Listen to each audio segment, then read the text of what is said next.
Is there a trick or some technique that we can apply to achieve peace of mind in daily life? Let's get into that today.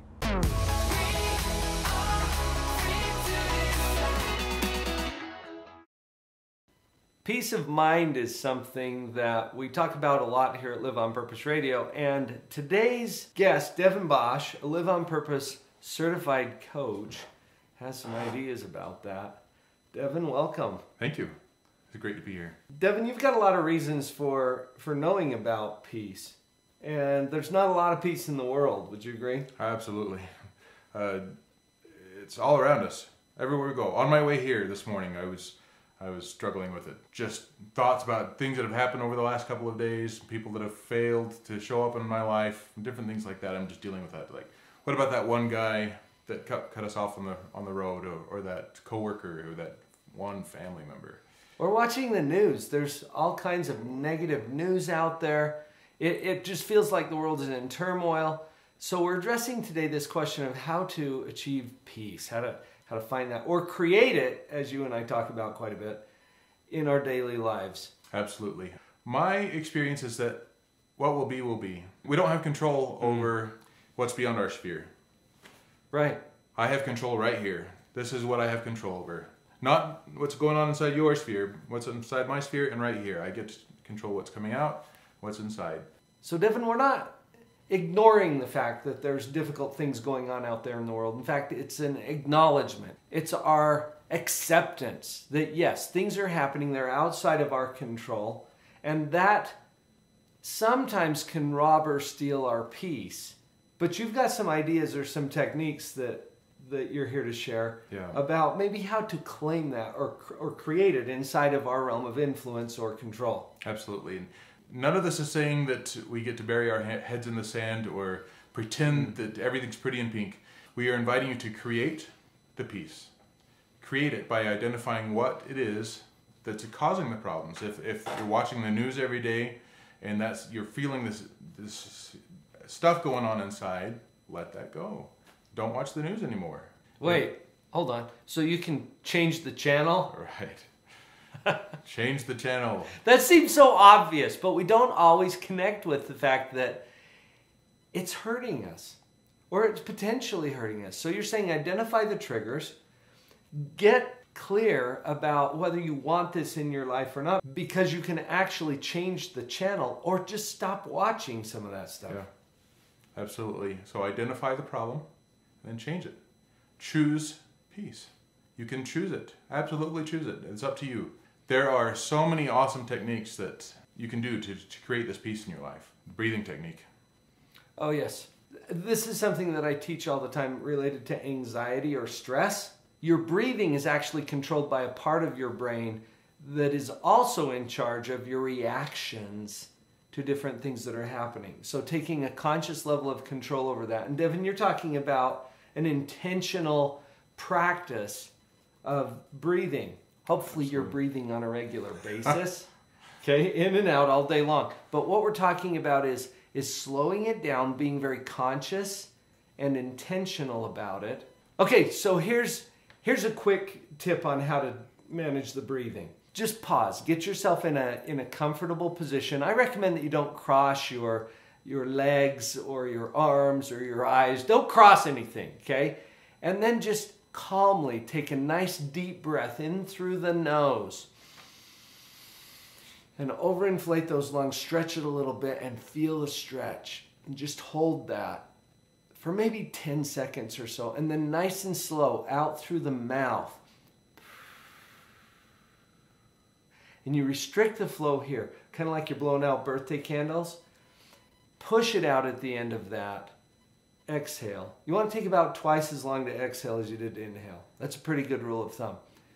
Push it out and then in through the nose again. You do that 3 to 5 times nice and slow, and you're going to notice some things. What have you noticed as you've done that, Devan? Oh my gosh. I have noticed when things confront me right here in the face, I just breathe, and then all of a sudden I'm calm. I'm free of that feeling, and then I'm able to just work on the situation clearly. The anger's not there anymore, the frustration's not there anymore, and I've got some peace to deal with. to help me with the thinking it out and dealing with it. It's a nice trigger, a physiological trigger, to get your mind into a different mode so that you can do some of the other things that are necessary to rethink what's going on for you and create that peace intentionally, on purpose, we might say. Absolutely. There are so many different things that we can do. Do something cathartic. Do something that, and Dr. Paul can explain cathartic. What is cathartic? Well, when you say that, I think of any activity that helps you to express emotion. And sometimes we suppress it, and that can build up inside of us or cause additional stress or rob our peace. So when you say do something cathartic, I'm thinking sometimes you get into a place where you can just, let out a yell. I suppressed that a little bit, so I wouldn't freak you guys out. But to yell or to express loudly what it is that you're feeling. This is what I think of when you say cathartic. So go out into nature, find a place where you can be by yourself, pick up some rocks, throw them, and maybe yell at the rock first and put all your frustration on the rock, and then throw it and get it away from you. So it's gone. It's forever gone. There are so many fun things that you can do. Go tell all your negative energy and thoughts and frustrations to the toilet and then flush it. Watch the water go down and swirl down. It's a way to symbolize letting it go, right? Which is the powerful part of this cathartic experience, because instead of holding it in here, I'm just going to put it out there. So you throw the rock or write it on a piece of paper and burn it. And please, a little disclaimer here from Live on Purpose TV: don't burn down the neighborhood. No. Let's use some wisdom and discretion. But having some way to release that or symbolically say, look, I'm not going to keep this inside of me anymore. Absolutely. Helps to increase your peace. I bet there are things that are coming to your mind that you can do. As you're thinking about these, work on them. Do them. This is an exercise, just like going to the gym. This is something we get to work on every single day. It's not going to get easier just because we started doing it. It's going to possibly get more difficult as we focus on it. It was more difficult on my way here today to knowing I was going to talk about peace. All of this stuff was attacking me. It's like, gotta let it go and let it go. I don't even know how many of these things that I went through on the way here. Well, you bring up an important point, Devan. Sometimes things get harder before they get easier. Right. Don't be dissuaded by that, because sometimes it's simply developing a new skill set. And that can cause some frustration when you're just starting out. So if you're used to carrying a lot of tension and anger and distress, taking some intentional steps toward choosing peace isn't necessarily going to come naturally at first. Now, I think you're going to feel a little relief too. Yeah, oh, absolutely. And that'll help you to know that you're on the right track. But just the fact that it's not easy doesn't mean that you're on the right track. In fact, oftentimes that means you are on the right track. It's just going to take some practice and commitment to build your skill level to the point where you can do this more naturally. Just because you're choosing peace doesn't mean that you're going to have peace completely. Things are still going to come up. The world's still going to go on. That one family member is still going to be in your family, and that one coworker is still going to be there when you go to work the next day.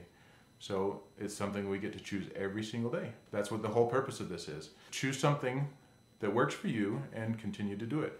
Bring calm music into your life. Do a whole bunch of other things. Follow your intuition and do what comes to your mind, and you will be able to choose peace because you are a creator. Can I just make a comment, Devan, about the music?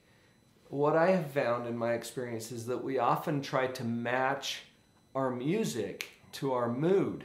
And if you're feeling upset or angry, it's easy to kind of gravitate toward that upset, angry music. You know what I'm talking about? And that's a very natural thing. What you're talking about is intentionally choosing the kind of music, for example, and it could be other media, the kind of music that is soothing or that invokes peace. This is not easy because if you're feeling upset and angry, you're kind of resonating at this level, okay, at the upset, angry level.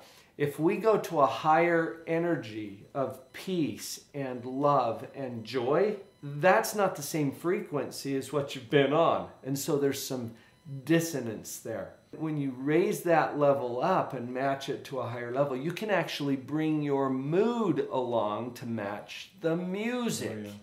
and it won't feel natural at first. There's a concept in physics and music called sympathetic resonance. If you start a tuning fork singing and you run it along the strings of a harp without touching them, when you get to the one that's at the same frequency, it will start to sing right along with the tuning fork. It's really cool phenomenon. You can do it with a piano too. What that means is that whatever is attuned to that frequency is going to resonate with it.